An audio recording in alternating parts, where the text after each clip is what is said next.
តាមប្រធានបទនេះខ្ញុំស្ដាប់ថាទម្លាក់ដរស្រាស្រវ៉ាប៉ាន់តែ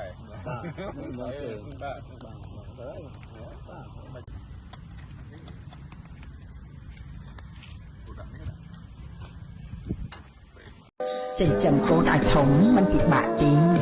តែចិញ្ចឹមកូនឲ្យខ្លាចជាមនុស្សល្អទៅជារឿងពិបាកបំផុតចង់ឈ្នះចង់ចាញ់តែបានប្រយោជន៍ស្អីទៅមកខ្លួនទៅទេត្រឡប់ទៅវិញក៏ខ្លួនទៅទេដែរបាទ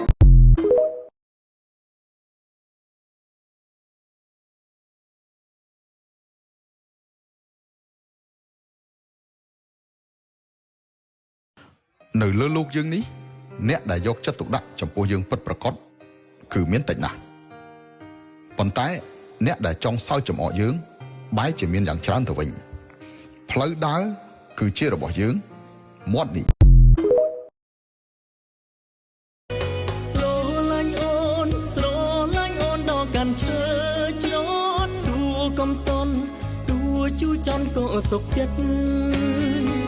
អូយតែមានពៅនៅនេះនឹកពីកាយចិត្តកាយហាហាហារៀមសូមសន្យាថា